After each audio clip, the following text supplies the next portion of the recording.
Pre प्रवास एकादश सर्ग।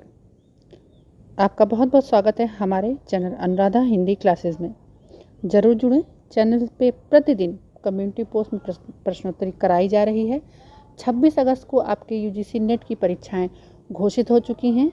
अधिकतर राज्यों में सेट एग्ज़ाम कराए जा रहे हैं, क्योंकि इसके तुरंत बाद ही आप देखेंगे वहाँ के राज्यों का असिस्टेंट प्रोफेसर की वैकेंसियाँ निकल जाएंगी। हाल फिलहाल में आपके उत्तर प्रदेश में आने वाली हैं, छत्तीसगढ़ में, बिहार में भी आने वाली है और उड़ीसा राज्य में भी। अधिकतर राज्यों में आपकी प्रोफेसर की परीक्षाओं के विज्ञापन निकलने वाले हैं, हरियाणा में भी। तो इस प्रकार से आप अपनी तैयारी को कंप्लीट कीजिए। ये आपके पास बहुत ही महत्वपूर्ण चांस है। 26 अगस्त को जो आपका पेपर है उसको क्रैक कीजिए और अपना एक उपाधि नेट की ग्रहण कीजिए। तो चलिए बढ़ते हैं इसी तरह से प्रतिदिन प्रत्येक कविता को पढ़कर। एकादश सर्ग, अब तक कुल 10 सर्ग हो चुके हैं, जिसकी प्लेलिस्ट आपको डिस्क्रिप्शन बॉक्स में मिल जाएगी और आप हमारे चैनल के प्लेलिस्ट पे भी जाइए। वहाँ अन्य राज्यों से संबंधित टीजीटी पीएचडी की जो कविताएं लगी हैं उनको भी पढ़ाया जाता है,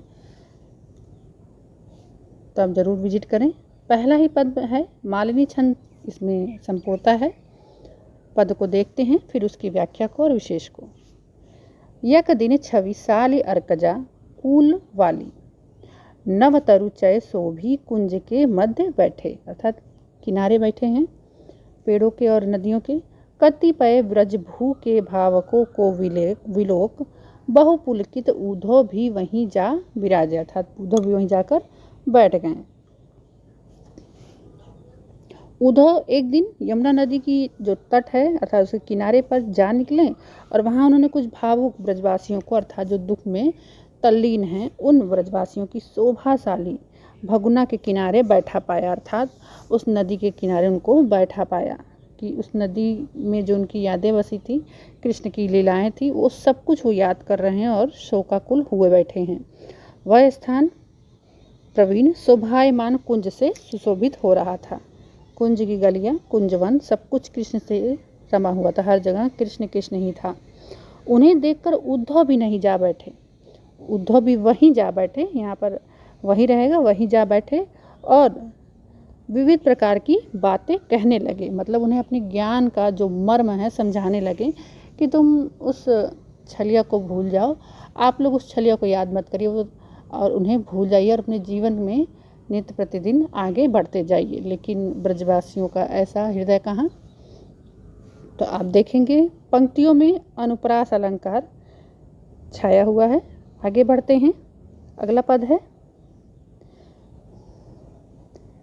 फिर बहुमृदुता से, स्नेह से, धीरता से उन सहृदय गोपों में बड़ा वृद्ध जो था, वह व्रजघन प्यारे बंधु को मुग्ध सा हो गया, निज सु ललित बातों को सुनाने लगायो। मतलब वो जो उसमें सबसे बड़ा था, वो जो कृष्ण की लीलाएं थी उन बातों को सुनाने लगा। किसको? उद्धव को। उन भाव गोपों में एक वृद्ध पुरुष भी था और वह मुग्ध होकर अत्यंत उत्सुकता और प्रेम के साथ अपनी बातें उद्धव को बताने लगा। कि और कैसे बताने लगा? कोमल और धैर्य ने उसके कंठ को और भी अधिक गदगद कर दिया, अर्थात वो इतना प्रसन्न होकर, इतना खुश होकर कृष्ण की लीलाएं कह रहा था जैसे अभी अभी वह लीलाएं हुई हों। अगला पद है, इसमें वंशस्थ छंद है। प्रचंड लू थी, अति तीव्र धाम था, मुहुर गर्जन था समीर का, अर्थात बहुत लू चल रही थी, ग्रीष्मकालीन समय था और लू जैसे चल रही थी, धधक रहा था एकदम। विलुप्त हो सर्व प्रभाव अन्य का, निदाग का एक अखंड राज्य था। व्याख्या देखते हैं। कवि वर्णन कर रहा है कि सर्वत्र भयंकर लू का अखंड साम्राज्य था, अर्थात पूरा ग्रीष्मकाल जो है एकदम चरम सीमा पे था और अत्यंत दारुण धूप पड़ रही थी, एकदम देह को जलाने वाली धूप पड़ रही थी। बार बार भयंकर रूप से वायु गरजती, अर्थात जब लू चलती थी तो उससे भी एक आवाज निकलती थी। अन्य सब शक्तियों का प्रभाव नष्ट हो गया था। संपूर्ण संसार में एकमात्र ग्रीष्म का ही साम्राज्य छाया हुआ था। इतनी प्रचंड अग्नि पहले कभी नहीं पड़ी थी, अर्थात ये वियोग की ग्रीष्मकालीन अवस्था थी। अगला पद है, अनेक गी पलिक वत्स धेनु ले बिता रहे थे बहु शांति भाव से। अर्थात उन गायों को लेकर वो गायें, कौन सी गायें, जो कृष्ण चराया करते थे, वो धेनुएं जो कृष्ण लेके जाया करते थे और शाम को गोधूली बेला में उन्हें वापस लेके आया करते थे, वह उन गायों को शांति भाव से वहीं बैठे हैं। मुकुंद ऐसे अमनोग काल को वन स्थिता एक विराम कुंज में, एक जगह स्थिर हो गए हैं, उस कुंज में एक जगह स्थिर हो गए हैं। वियोग की या विरह की बहुत ही उच्च सीमा थी। कवि वर्णन कर रहा है कि कृष्ण ऐसे परम कठोर अति प्रचंड अग्नि वाले समय को एक विश्राम कुंज में बैठकर अत्यंत शांतिपूर्वक व्यतीत कर रहे थे। उनके साथ बहुत से गोप, बछड़े और गायें थी। सर्वत्र बस एक ही छटा छाई थी, क्या कि कृष्ण के प्रभाव से गर्मी भी शीतल हो गई थी। आप कमेंट के माध्यम से ज़रूर बताइएगा कि आप आगे किन कविताओं को पढ़ना चाहते हैं। ये यूजीसी नेट में लगी हुई किस कवि की कविताओं को पढ़ना चाहते हैं, आदिकाल की कि भक्ति काल या आधुनिक काल से या रीतिकाल से, हम ज़रूर से पढ़ाएंगे। अभी कुछ विद्यार्थियों ने अंधेरे में कविता पढ़ाने की मांग रखी है, तो उसे भी पूरा किया जाएगा।